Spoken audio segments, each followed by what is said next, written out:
Hey kids, Smath here, still in the world of thermodynamics. And what I want to talk to you about today in this video is phase changes. Amounts of energy that it takes to move an amount of substance from a solid to a liquid to a gas, and how much energy it takes to actually heat up that amount of solid or liquid or gas. So we have two things going on here, and it's all represented by this graph that we've got right here at the top. And this takes a thorough explanation to really understand what we're doing. What we're showing is on the y-axis, what's the temperature of something, and on the x, the amount of time, or sometimes energy even, okay? And we're gonna treat this graph as though it's just for water or H2O, but understand that you could have this graph for any substance known to man. We just would have to be given certain values.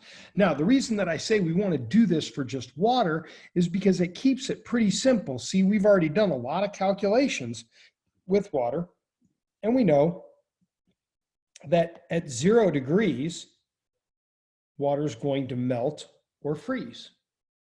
And conversely, we know that at 100 degrees, water is going to vaporize or condense.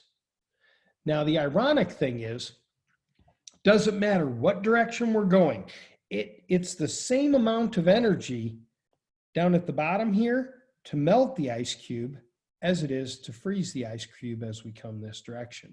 So what we generally get here is, as we're proceeding from left to right and going upwards, we're getting warmer. And if I could turn my arrow around, which I don't think I can do, now, when we come down this diagram, things are getting cooler. So it's all about whether it's up or down. And if we remember, when we go up, when we're adding energy, we're putting energy in, that's going to be very endothermic. And if we're taking energy out of the system, it's going to be considered exothermic. So downward is exo, and we're going to add that little note here. Downward is exothermic, and upward would be endothermic.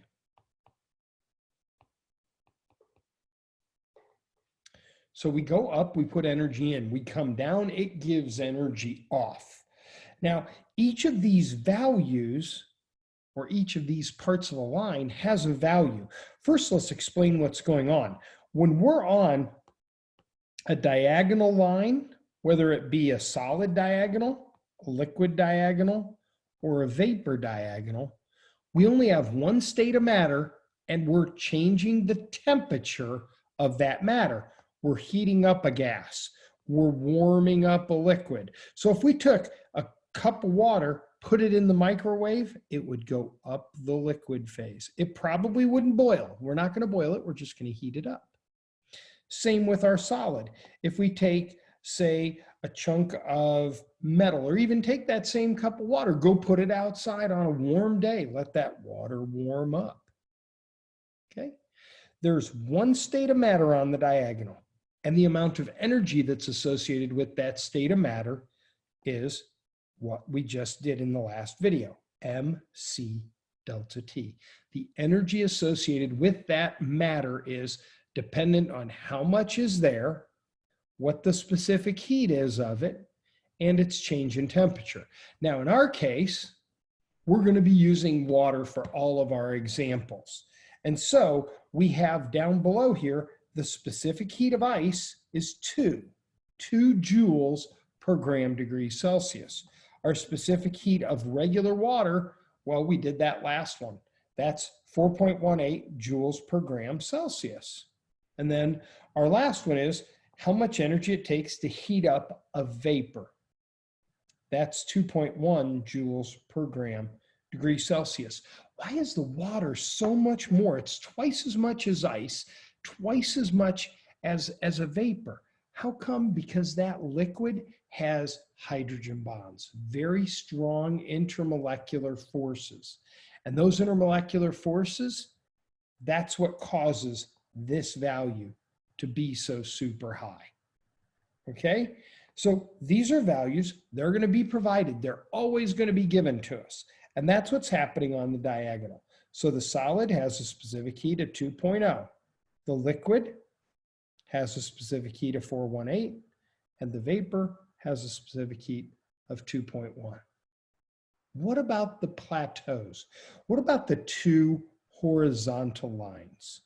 Well, when things are on a horizontal, there's no change in temperature. How can there not be a change in temperature if the energy is always going up? Well, the energy that's going in is being used, in this case, to melt the ice or to freeze the water if we're taking it away. When things are going through a phase change, there's no change in temperature. So I can tell you right now, I've got ice water inside of my Yeti. I've got ice and water in here, all right?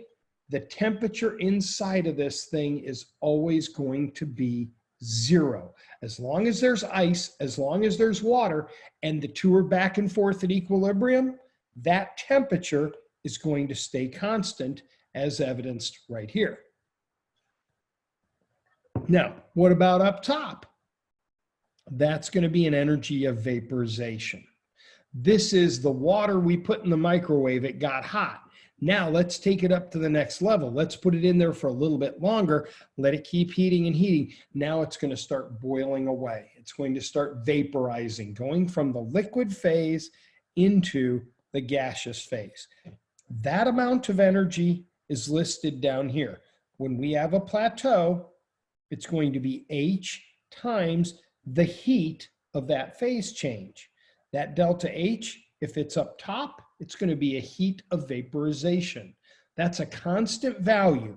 It costs us 2260 joules per gram of substance to vaporize. Conversely, if it's down below and we're freezing, then, then it's going to cost us 334 joules per gram. Let's look at those values. It takes us a lot more energy to go from liquid to vapor than it does from a solid to a liquid. In a solid to a liquid, what are we doing? We're breaking apart the crystal lattice. That's pretty easy to do, or we're forming the crystal lattice. It's the liquid to vapor. It takes a tremendous amount of energy. How come? Got to break those IMFs. This is water. It's held together with those really strong intermolecular forces, hydrogen bonds, and that keeps it together in the water phase. So before we can get it into the liquid phase, we got to keep putting energy in and making it vibrate, making it vibrate, making it vibrate, and eventually it vibrates enough, and one of them leaves and goes up into the vapor phase. But it takes us a tremendous amount of energy to do that, 2260. So you can see that on the diagonal, MC delta T, diagonal, diagonal. On the horizontal, MH, MHF, MHV. These are values that always have to be given to you, and they'll be written into the problem. So in this first problem I've got how many joules are required to heat 20 grams of ice at -40? Now, not all ice is at 0 degrees Celsius. You could buy a freezer and turn the temperature way down low and get it down to -40. Yeah, we're not going to be able to do that with our freezers, but we can buy industrial chemical freezers that'll get us down to -40. And that's the temperature we actually use to suspend cells. -40. So we want to go 20 grams at -40 all the way up to water at 50. So we're starting down below. We're going to heat it up. Then we're going to melt it. And then we're going to heat it up to 50. You have to go sequentially here. So we're going to turn 40 ice to 0 ice. Take this diagonal. Everywhere there's an elbow on this diagram, this tells me there's 1 calculation, 2 calculations, 3 calculations.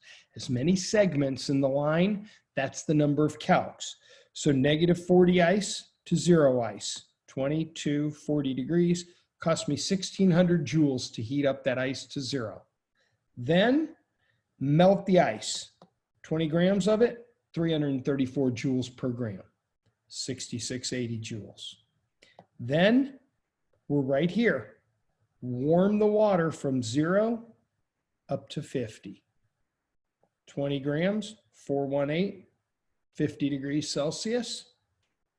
Take each temperature, add them together, and that's how much energy we totally need to heat it up, melt it, and warm it on up into water. Let's take a look at our second one here. Calculate the energy in kilojoules when 25 grams of water at 35 is frozen solid at 0. Okay, well, we're going to start up top now. We're going to cool off that water 35 degrees, and then we're going to freeze it. Okay, so to go from 35 to 0, 25 grams, 418, 35 degrees, and it's negative. We're going down. We're losing energy. Okay, that's going to cost me negative 3658. And then 25 grams, freeze it. That's going to cost you 8350. And the sum of the two is 12,008 joules or 12 kilojoules. And in this case, it's negative. That's how much energy we have to remove to make this happen. Okay? These are our first two examples, theory on phase changes and energy that's involved with them. I have a couple more for you coming up in the next video. I'm Smath. I hope this video helped.